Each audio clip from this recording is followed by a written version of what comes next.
Šodien mans uzdevums jums ir pastāstīt par jauno NATO stratēģisko koncepciju un rekomendācijām, kas ir bijusies, ir iesniegtas ģenerālsekretāram. Kā jūs zinat, ir paredzams, ka stratēģiskā koncepcija tiks pieņemta NATO samitā Lisabonā novembrī. Un tas, ko es darīšu, ir, es pateikšu pāris vārdus par kopējo procesu, un, lai pastāstītu par to, kur mēs esam šobrīd ar to, pēc tam es ielūkošos tā saturā, jo īpaši pievēršot uzmanību tam, ko Latvija uzskata par svarīgāko, un trešais, par ko es runāšu, ir par to, kāda ir paredzama nākotne. Pirmkārt, runājot par procesu kā tādu, manuprāt, mums ir jāpasakās ne tikai šīs asamblējas locekļiem par viņu iesniegtajām rekomendācijām un ieteikumiem ģenerālsekretāram attiecībā uz šo strateģisko koncepciju, bet arī mums ir jāizsaka pateicība ekspertu grupai, ko sasauca pagājušajā gadā, lai sagatavotu šos ieteikumus. Šo grupu vadīja Madalēna Olbraita, un šī grupa iesniedza savus priekšlikumus un ieteikumus pirms pāris nedēļām ģenerālsekretāram. Latvija ir ārkārtīgi lepna par to, ka mums ir bijusi iespēja iesaistīties šajā procesā. Mums bija lieliska pārstāvība šajā ekspertu grupā, 12 dalībvalstu grupā, Aivi Roņa personā, kurš darbojās kā 3 valstu, Lietuvas, Latvijas un Igaunijas iecelts pārstāvs, un no jaunajām dalībvalstīm bija tikai 2 šādi iecelti pārstāvi, viens otrs bija profesors Rotfelds no Polijas, un tāpēc mēs jutāmies ārkārtīgi pagodināti par to, ka mums bija šī tiešā iesaiste ekspertu grupas darbā, sagatavojot viņu ziņojumu.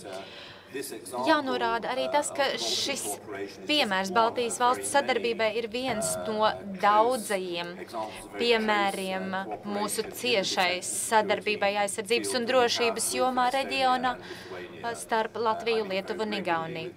Jo regulāri ar maniem kolēģiem, ministriem, mēs īstenojam dažādus kopīgus projektus.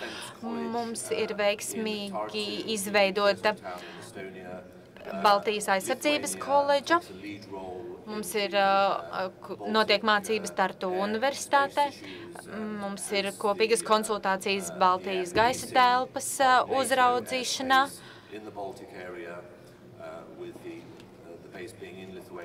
Un šis galvenais koordinācijas centrs ir Lietuvā šiem projektām, un tas ir šis ir viens no piemēriem tam, kā Baltijas valsts cieši sadarbojas savā starpā. Manuprāt, ekspertu grupa un viss process parādīja to, ka alianse var lepoties ar to, ka 9 mēnešu garumā veiktais darbs bija atklāts, caurskatāms un aptvēra plašu jautājumu loku. Kā jau jūs iespējams zināt, notika 4 formālie semināri, ir bijušas vairākas konferences, grupa ir piesaistījusi savām diskusijām arī pārdomu grupas, ir notikusi aktīva sadarbība ar nevalstiskajām organizācijām, un ļoti ārkārtīgi svarīgi ir tas, ka ir bijis piesaistīts arī militārais personāls un civilpersonas. Šī ekspertu grupa ir apmeklējusi sava darba laikā Krieviju un citas partnervalstis, un tāpēc es domāju, ka mēs varam būt ārkārtīgi apmierināti ar to, kādā veidā ekspertu grupa ir strādājusi šo 9 mēnešu garumā. Protams, mēs saprotam, ka šīs stratēģiskās koncepcijas izstrādē tika izmantota citāda pieeja nekā 1999. gadā, kad tika izstrādāta iepriekšējā stratēģiskā koncepcija, jo Latvija tajā laikā pat nebija NATO dalībvalsts. Arī jauno tehnoloģiju laikmets, kurā mēs dzīvojam, ir ļoti lielā mērā mainījis to, kā šī stratēģija tika izstrādāta salīdzinājumā ar ekspertu piesaukto Harmela ziņojumu, kas tika sagatavots vairāk nekā pirms 40 gadiem.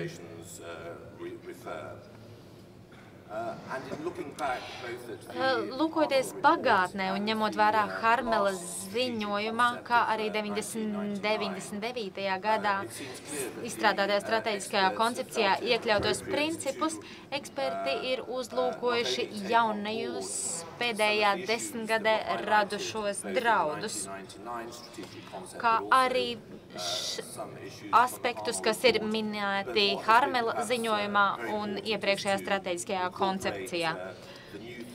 Un arī ir uzskatījuši par ārkārtīgi svarīgu iekļaut jaunajā koncepcijā pēdējā desmitgadē radušos draudus, un mēs ļoti labi zinām, kādi ir šie draudi. Tas ir gan saistība ar klimata pārmaiņām, gan ar kibernoziegumiem, gan ar energodrošību.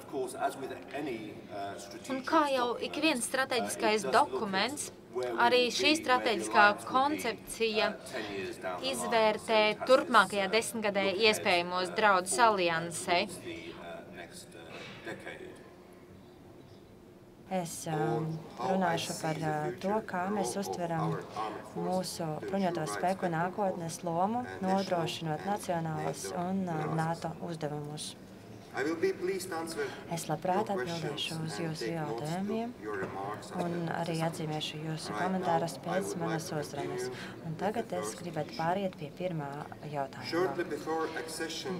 Neilgi pirms pievienošanās NATO diskusijā par Latvijas bruņoto spēku lomu un atbildību Latvijā bija ļoti pieprasoši, tīpaši ņemot vērā jaunas prasības.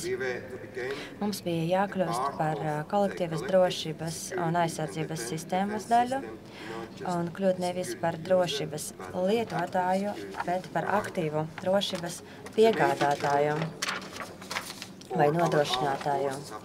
Vislielākais izaicinājums mūsu bruņotajiem spēkiem bija attīstīt profesionāli apmācītu un labi ekipētu spēku ar sabalansētu struktūru un uzdevumiem, kurš būtu spējīgs pielāgoties dažādiem kaujas un drošības situācijām, lai sadarbotos ar sabiedrotajiem. Kopš mēs pievienojāmies NATO, mums vienmēr bija šīs izaicinājums.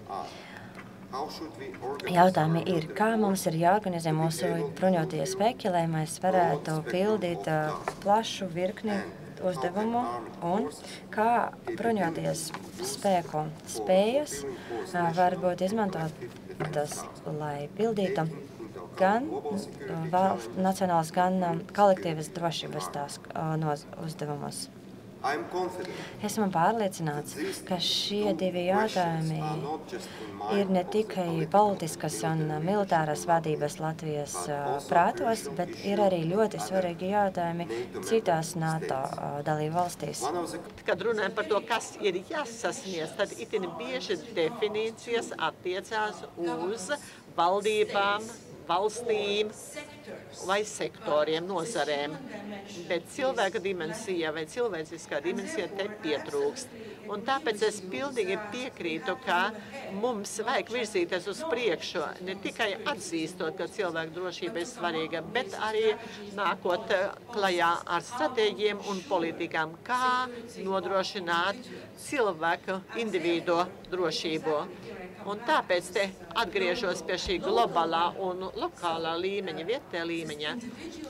Individuālais jautājums nevar būt skatīts tikai kā vietējais, lokālais jautājums.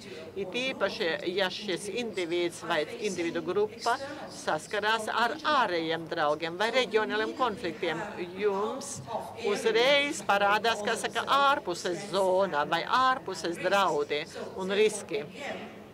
Tāpēc atkal šie dažādie līmeņi būtu jāapvieno kopā un jāsastaista.